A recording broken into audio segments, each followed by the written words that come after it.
यहाँ पर प्रश्न 2 को हल करने से पहले कुछ हम बेसिक समझ लेते हैं ताकि आपको प्रश्न 2 करने में कोई कठिनाई ना हो। तो यहाँ पर यह है a1 बटा a2 is not equal to b1 बटा b2। यहाँ पर है a1 बटा a2 बराबर b1 बटा b2 बराबर c1 बटा c2। यहाँ पर है a1 बटा a2 बराबर b1 बटा b2 और यहाँ पर है is not equal to c1 बटा c2। इसका मतलब क्या होगा? और जो कि प्रश्न 2 में कह रहा है ना बेटा, प्रश्न 2 में क्या कह रहा है कि a1 बटा a2 कामा b1 बटा b2 और c1 बटा c2 की तुलना कर ज्ञात कीजिए कि निम्न समीकरण युग्म द्वारा निरूपित रेखाएं एक बिंदु पर प्रतिच्छेद करती हैं या समांतर हैं अथवा संपाती हैं। इसके बारे में हम प्रच्छेद के बारे में, रेखा के बारे में, समांतर रेखा के बारे में, संपाती रेखा के बारे में जानेंगे बेटा। तो यहाँ पर बेटा प्रतिच्छेदी रेखाएं कब होंगी, समांतर रेखाएं कब होंगी और संपाती रेखाएं कब होंगी, इसके बारे में हम जान लेते हैं। तो बेटा प्रतिच्छेदी रेखाएं कब होंगी? जब बेटा a1 बटा a2 का मान b1 बटा b2 के बराबर ना हो, यानी जब दोनों मान a1 बटा a2 और b1 बटा b2 का मान क्या हो, बराबर ना हो, तब रेखाएं क्या होंगी? प्रतिच्छेदी रेखाएं होंगी, यानी दोनों एक दूसरे को प्रतिच्छेद करेंगी। यहाँ पर आपको पता है प्रतिच्छेद एक ही बिंदु पर तो करती हैं, तो जब प्रतिच्छेद करेंगे तो आपको कितना हल मिलेगा? एक हल मिलेगा, क्योंकि एक ही बिंदु पर तो काट रही हैं तो एक ही हल तो मिलेगा। तो जो हल आएगा उसे हम क्या कहेंगे? संगत कहेंगे। अब यहाँ पर देखो बेटा a1 बटा a2 बराबर b1 बटा b2 बराबर c1 बटा c2, तीनों बराबर हैं तो रेखाएं क्या कहलाएंगी? संपाती रेखाएं कहलाएंगी। यानी रेखाएं संपाती कब होती हैं? जब यहाँ पे ये दोनों रेखा हैं, जब यहाँ पर ये दोनों रेखा एक दूसरे से ही होकर जाए, जब दोनों रेखा एक दूसरे से ही होकर जाए तो उसे हम क्या कहते हैं? संपाती कहते हैं। और संपाती है तो कितने हल निकलेंगे? अनेक हल निकलेंगे। आपको पता है कि एक रेखा पर अनंत बिंदु होते हैं, तो दोनों रेखा एक दूसरे से होकर जाएंगी तो अनंत बिंदुओं को नहीं काटेंगी तो अनंत हल नहीं निकलेंगे बेटा। जब अनंत हल निकलेंगे तो क्या होंगे? संगत होंगे। यानी जिसका मान निकलेगा उसे हम क्या कहेंगे बेटा? संगत। और जिसका मान ना निकले उसे हम क्या कहते हैं? असंगत। अब यहाँ पे देखो बेटा a1 बटा a2 बराबर b1 बटा b2 is not equal to c1 बटा c2। इस फॉर्म में है तो रेखाएं क्या होंगी? समांतर होंगी। अब यहाँ पर देखो कहीं ये रेखाएं मिल रही हैं? नहीं मिल रही हैं। तो जब कहीं मिल ही नहीं रही हैं, यानी कहीं एक दूसरे को काट ही नहीं रही हैं, तो कोई हल निकलेगा? नहीं निकलेगा। तो ये क्या होगा? असंगत होगा। और ये रेखाएं क्या होंगी? समांतर रेखाएं होंगी। ठीक है बेटा। यानी समांतर रेखाएं किसे कहते हैं? जब दोनों रेखाएं एक दूसरे को कहीं ना मिले तो उसे हम क्या कहते हैं? समांतर कहते हैं।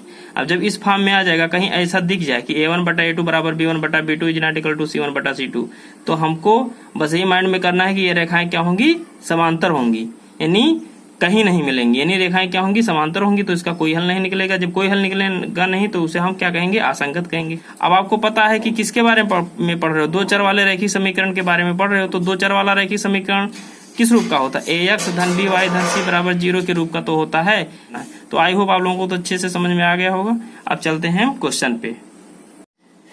प्रश्न 2 क्या कह रहा है कि अनुपातों a1 बटा a2 कामा b1 बटा b2 और c1 बटा c2 की तुलना कर ज्ञात कीजिए कि निम्न समीकरण युग्म द्वारा निरूपित रेखाएं एक बिंदु पर प्रतिच्छेद करती हैं या समांतर हैं अथवा संपाती हैं। यहाँ पर ये समीकरण दिया है। बेटा पहला सवाल उतार लिए हैं।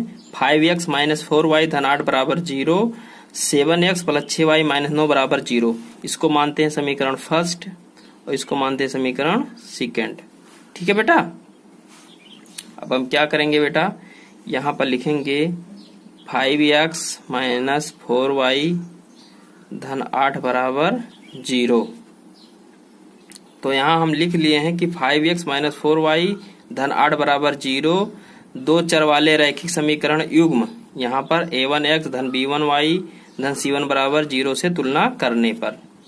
तो यहाँ पर बेटा x मिल रहा है तो a1 बराबर कितना होगा? 5। अब यहाँ पर बेटा b1 y मिल रहा है तो b1 बराबर कितना होगा? -4। इसका साइन लिया जाता है बेटा। अब यहाँ पर c1 का मान कितना है? 8। c1 बराबर कितना है? +8, है ना। अब चलिए हम दूसरा समीकरण लेते हैं। यहाँ पर मैंने दूसरा समीकरण लिखा बेटा कि 7x धन 6y माइनस 9 बराबर 0 दो चर वाले रैखिक समीकरण युग्म a2x धन b2y धन C2 बराबर 0 से तुलना करने पर। तो यहाँ x मिल रहा है तो A2 बराबर कितना होगा 7। यहाँ पर कामा y मिल रहा है तो B2 बराबर कितना होगा +6 और यहाँ पे C2 कितना होगा -9। ठीक है, तो अब यहाँ पर A1 बटा A2 लिखेंगे। यहाँ पे A1 बटा A2 है ना। A1 बटा A2 कितना है, A1 क्या है 5 और A2 है 7।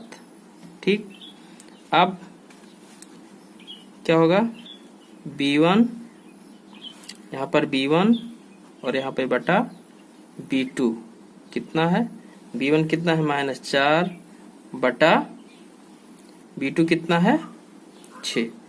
तो यहाँ पे 2 पहले लेंगे बेटा, तो यहाँ पर 2 बराबर है दोनों, यानी 5 बटा ये 7 है बेटा, और यहाँ पर 2 दूनी 4 2 3 6 यानी -2 बटा 3, यानी दोनों बराबर नहीं है। तो मैं इसको लिख दूंगा A1 बटा A2 is not equal to B1 बटा B2, यानी बराबर नहीं है। मतलब क्या 5 बटा 7 इज नॉट इक्वल टू -2 बटा 3 कहाँ बराबर है। तो ये क्या होंगे बेटा, यानी A1 बटा, मैंने अभी आपको बताया था कि A1 बटा A2 is not equal to B1 बटा B2। तो यहाँ पर दोनों रेखाएं क्या होंगी, एक दूसरे को कब कहाँ पे काटेंगी, दोनों रेखाएं जो है एक दूसरे को परछेद करेंगी। क्या करेंगी बेटा, दोनों रेखाएं एक दूसरे को परछेद करेंगी। क्या हो गया बेटा कि जब दोनों बराबर नहीं है A1 बटा A2 is not equal to B1 बटा B2, जब ऐसा कंडीशन आप देख लो, अगर आ जाए ऐसा कंडीशन, तो यहाँ पर बेटा अगर A1 बटा A2 बराबर 5 बटा 7 और यहाँ पर B1 बटा B2 बराबर 5 बटा 7 होता तो हम C1 बटा C2 से तुलना करते, लेकिन यहाँ पर दोनों बराबर नहीं है तो तुलना आप C1 बटा C2 से नहीं करेंगे बेटा। जब A1 बटा A2 is not equal to B1 बटा B2 यानी दोनों बराबर नहीं है, तो ऐसे पता चल गया कि दोनों रेखाएं एक दूसरे को क्या करेंगी बेटा, प्रतिच्छेद करेंगी। ठीक है, अब नेक्स्ट क्वेश्चन पे चलते हैं बेटा। अब यहाँ पे दूसरा क्वेश्चन है बेटा 9x धन 3y धन 12 बराबर 0। समीकरण फर्स्ट ये माने हैं इसको 18x धन 6y धन 24 बराबर 0। अब क्या करो बेटा, इसको आप जानते ही हो कि जो दो चर वाले रैखिक समीकरण होता है वो किस रूप का होता है, इसी रूप का होता है बेटा। दो चर वाला रैखिक समीकरण जो है ax धन by धन c बराबर 0 के रूप का होता है ना। तो यहाँ पर बेटा दो समीकरण है ना, दो समीकरण है, तो हमको दो समीकरण है तो हमको a1x धन b1y धन c1 बराबर 0 मानना पड़ता है। मैं दो समीकरण है तो दो तरीके से मानेंगे ना। अब इससे तुलना करेंगे तो ये लिखेंगे a2x धन b2y धन c2 बराबर 0 से तुलना करेंगे, है ना। दो समीकरण है, अगर एक समीकरण होता तो ax धन by धन c बराबर 0 से तुलना कर देता। तो चलो यहाँ पर हम लिखते हैं 9x धन 3y धन 12 बराबर 0, है ना। यहाँ पर समीकरण यहाँ पे लिख दे रहे हैं, समीकरण इतना दो चर वाले। तो यहाँ पर बेटा मैं लिख दिया कि समीकरण, यहाँ पे मैं लिख दिया कि समीकरण 9x धन 3y धन 12 बराबर 0 दो चर वाले रैखिक समीकरण युग्म a1x धन b1y धन c1 बराबर 0 से तुलना करने पर। तो x बराबर है तो a1 बराबर कितना आ गया बेटा 9, y बराबर है तो b1 बराबर कितना आ गया 3 और c1 बराबर कितना आया बेटा 12, है ना। अब ऐसे हम ये करेंगे समीकरण 18x यानी 18x धन 6y धन 24 बराबर 0 दो चर, यहाँ पर होगा बेटा समीकरण 18x धन 6y धन 24 बराबर 0 दो चर वाले रैखिक समीकरण, दो चर वाले रैखिक समीकरण युग्म a2x धन b2y धन c2 बराबर 0 से तुलना करने पर। तो x मिल रहा है तो a2 बराबर 18 कामा b2 बराबर 6 और c2 बराबर 24, है ना बेटा। अब यहाँ पर बेटा a1 बटा a2 मिल रहा है तो a1 बटा a2, a1 है 9 और A2 है 18, है ना। यहाँ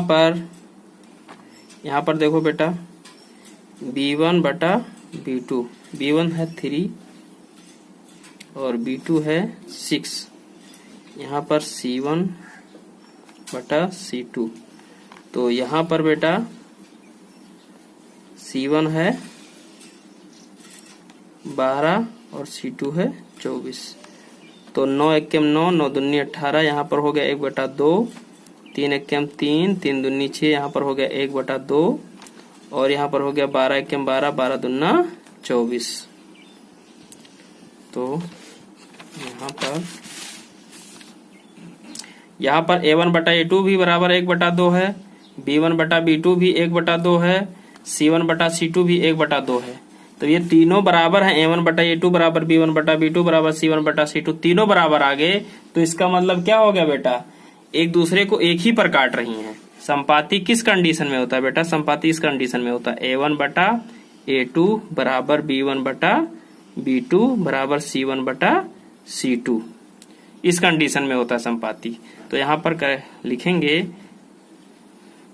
रेखाएं क्या होंगी, रेखाएं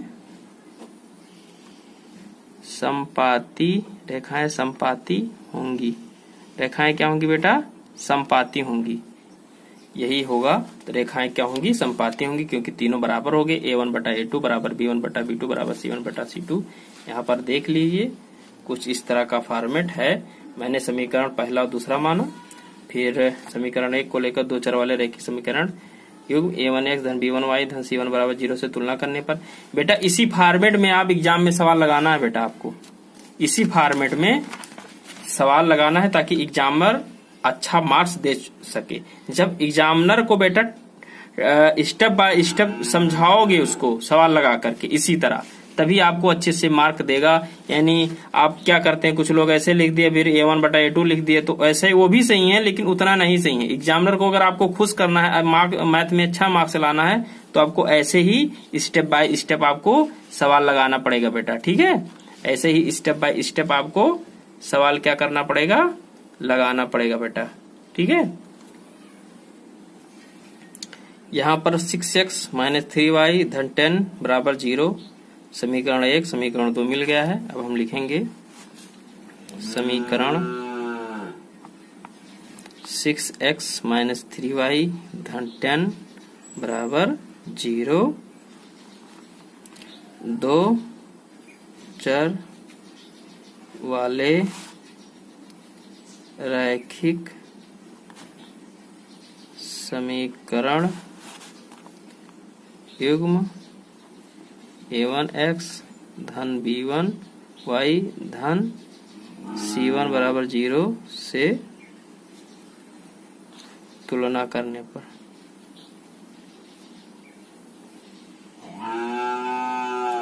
तुलना कर A1 का मान 6 आएगा, यहाँ पे y बराबर है तो B1 का मान क्या होगा, -3, क्योंकि इसमें साइन सहित लिया जाता है बेटा, चिन्ह सहित लिया जाता है। और यहाँ पर C1 बराबर कितना हो गया, +10 है, तो 10 प्लस लिखा नहीं जाता। अब ऐसे ये भी होगा समीकरण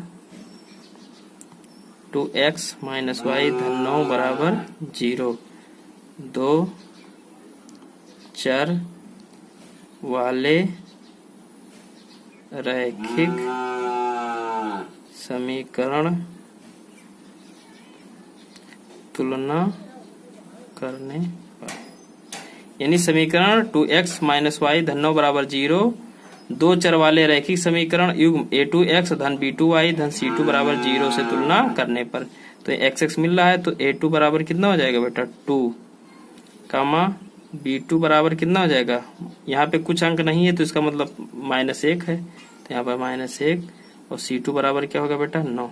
अब यहाँ देखो A1 बटा A2, A1 का मान 6 है, A2 का मान 2 है, तो यहाँ पे 2 एकम 2, 2 3 6, यहाँ पे कितना आ गया 3/1, कामा B1 का मान यहाँ पे क्या है बेटा B1 बटा B2, B1 का मान -3 है और B2 का मान -1 है, तो यहाँ कट गया, माइनस माइनस प्लस हो गया, 3/1 आ गया बेटा। देखो बेटा A1 बटा A2 का मान भी 3/1 है, B1 बटा B2 का मान भी 3/1 है ना, इसलिए हमको C1 बटा C2 का तुलना करना पड़ा तो यहाँ पर C1 बटा C2 10/9 आया। तो यहाँ पे क्या लिखेंगे, A1 बटा A2 बराबर B1 बटा B2, और यहाँ पर बराबर क्या होगा बेटा, C1 बटा C2। यहाँ पे बराबर नहीं होगा क्योंकि A1 बटा A2 का मान 3/1 आया है और B1 बटा B2 का मान भी 3/1 आया है। और यहाँ पर C1 is not equal to C1 बटा C2 का मान आया है 10/9, है ना।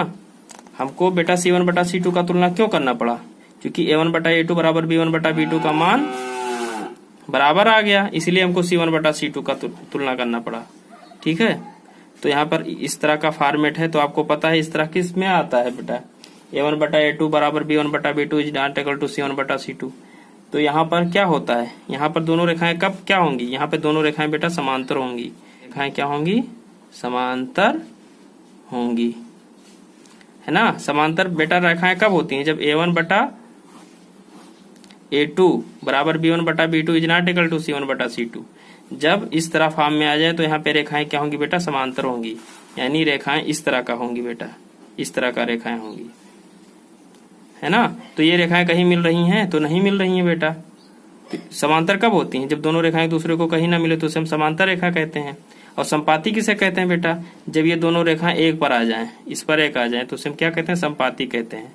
ठीक है, और प्रच्छेद किसे कहते हैं, जब दोनों रेखाएं एक दूसरे को काटें, तो एक बिंदु पर काटें, तो इसे हम प्रच्छेदी रेखाएं कहते हैं बेटा। ठीक है, तो आई होप ये सवाल अच्छे से समझ में आया होगा आपको। अच्छे से मैं ऐसे सवाल एग्जाम में बेटा आपको लगाने हैं। ठीक है, ऐसे 2 समीकरण स्टेप बाय स्टेप आपको ऐसे समीकरण आपको क्या करने हैं बेटा, लगाने हैं, ताकि आप अच्छे से नंबर पा सको। ठीक है, ऐसे ही फॉर्मेट में लगाना बेटा, ताकि एग्जामिनर भी अच्छे से समझ जाए, उसको कोई दिक्कत ना हो और आपको भी। तो मिलते हैं नेक्स्ट वीडियो में, जब तक के लिए बहुत बहुत धन्यवाद वीडियो देखने के लिए बेटा, और हमारे चैनल को सब्सक्राइब करिए और दोस्तों के साथ शेयर करिए। Thank you.